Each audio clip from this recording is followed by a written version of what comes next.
Hello class 9। आज के इस वीडियो में हमने आपका मैथ्स में जो चैप्टर नंबर 1 है नंबर सिस्टम, उसके अंदर हमने एक टॉपिक को पिक किया जिसका नाम है रैशनलाइजेशन। और हमने ये टॉपिक इसलिए पिक करा है क्योंकि ये टॉपिक आपके लगभग हर एग्ज़ाम में पूछा जाता है और इसके क्वेश्चंस जो हैं वो कई तरीके से बनते हैं और इम्पॉर्टेंट टॉपिक है। तो दैट्स वाई हमने आज सोचा कि इस वीडियो में हम इस टॉपिक को कवर करें। तो यहाँ पे नाम से तो क्लियर हो गया कि हमें करना क्या है, रैशनलाइजेशन। बट यहाँ पे किसको रैशनलाइज करना है? तो हमें रैशनलाइज करना है डिनोमिनेटर को। तो हम क्या करने वाले हैं, रैशनलाइज करने वाले हैं डिनोमिनेटर। करेक्ट। इसको एक एग्जांपल से मैं आपको समझाता हूँ। जैसे यहाँ पे हमारे पास एग्जांपल लेते हैं हम 1/√2। तो अभी फ़िलहाल हमारे पास यहाँ पे डिनोमिनेटर के अंदर, क्योंकि आप जानते हैं कि किसी भी फ्रैक्शन को आप किस फॉर्म में लिखते हैं, न्यूमरेटर और डिनोमिनेटर की फॉर्म में लिखते हैं। तो यहाँ पे जो डिनोमिनेटर है अभी वहाँ एक इरेशनल नंबर है। कैसा नंबर है? एक इरेशनल नंबर है। और हम इसी इरेशनल नंबर को क्या करेंगे, रैशनलाइज करेंगे। करेक्ट।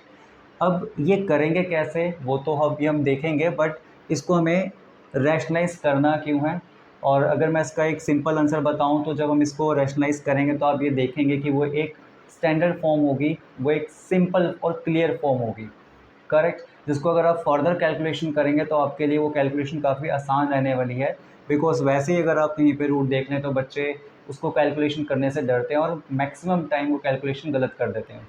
ठीक है। बट जब भी ये रैशनलाइज की फॉर्म में होगा तो वो कैलकुलेशन में आसान होगा। करेक्ट। देखते हैं कि कैसे होगा। तो अगर हम इसको रैशनलाइज करें तो हमें करना क्या है, तो जो डिनोमिनेटर में इस वक्त नंबर है हम सेम नंबर को क्या करेंगे, इसके न्यूमरेटर से और डिनोमिनेटर से मल्टीप्लाई करेंगे। ओके। और जब मल्टीप्लाई करेंगे तो ऊपर हमारे पास आ जाएगा √2, जबकि नीचे हमारे पास आ जाएगा √2 की पावर 2। अब पावर 2 से रूट तो कैंसिल हो जाएगा और जो आंसर आएगा वो आएगा √2/2। अब अगर हम एक चीज़ नोटिस करें कि यहाँ पे जो आपके पास डिनोमिनेटर आया है वो रैशनलाइज हो चुका है, यानी कि ये एक वेट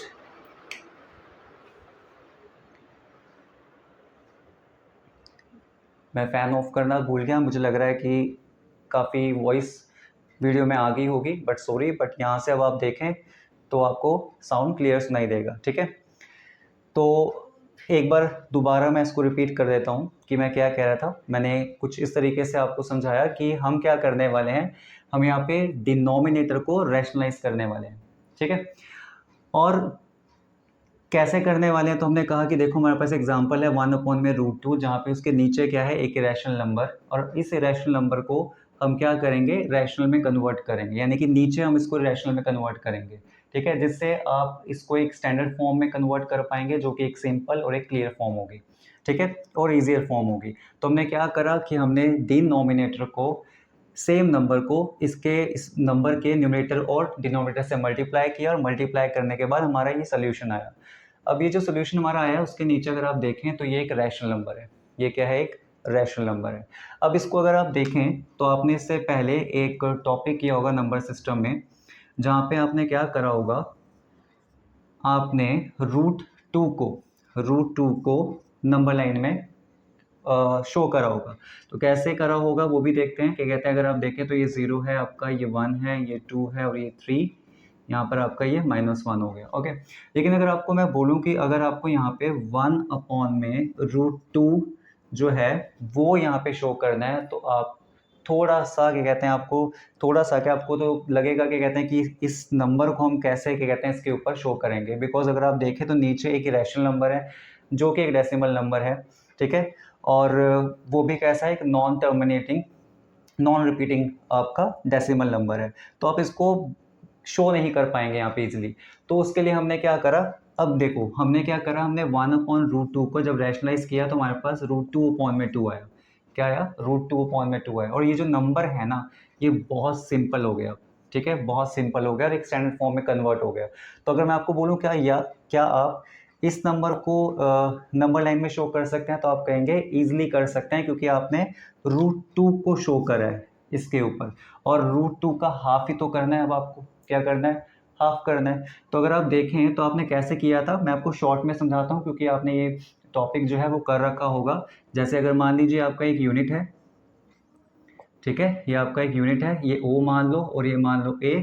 सिमिलर आप प्रोटेक्टर की मदद से क्या करेंगे, यहाँ पे प्रोटेक्टर को पुट करके वहाँ पे एक 90 का डॉट लगा के यहाँ पे भी एक 1 यूनिट की लेंथ आप क्या कहते हैं ड्रॉ कर लेंगे, परपेंडिकुलर ड्रॉ कर लेंगे 1 यूनिट का।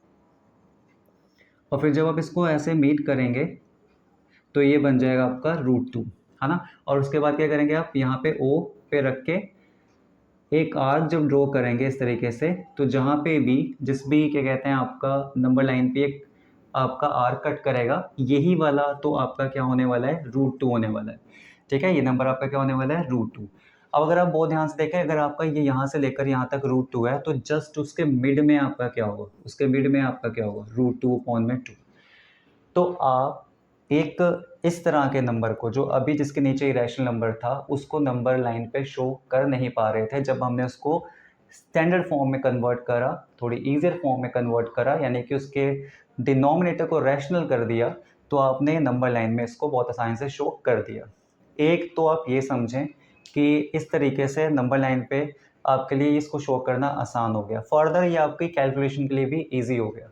कैसे इजी हो गया, देखो बहुत सिंपल सी बात है। अगर मैं आपको बोलूँ कि √2/2 प्लस में √2/2 करना है, तो आप बहुत इजीली कर लेंगे। आप कहेंगे कि भी इसका एलसीएम तो कॉमन है 2, और ऊपर हमें करना क्या है, दोनों को प्लस करना है। तो आपका आंसर आएगा 2√2/2। कैंसिल करेंगे तो आपका सीधा सीधा क्या आएगा, √2 आएगा। ठीक है, तो आपको कैलकुलेशन करना ईजी हो गया। लेकिन वहीं अगर मैं आपको कहता कि 1/√2 प्लस 1/√2 करना है, आसान तो देखो ये भी है, लेकिन फिर भी क्योंकि जब नीचे इरेशनल हो तो बच्चे थोड़ा कंफ्यूज होते हैं, और अगर कैलकुलेशन थोड़ी टफ हो तो और ज़्यादा बच्चों को दिक्कत होती है। दैट्स वाई हम क्या कर रहे हैं, हम रैशनलाइज कर रहे हैं डिनोमिनेटर को। ठीक है, तो अब हम कुछ क्वेश्चंस करेंगे और क्वेश्चन से आपको बाकी चीज़ें भी क्लियर हो जाएंगी। ठीक है।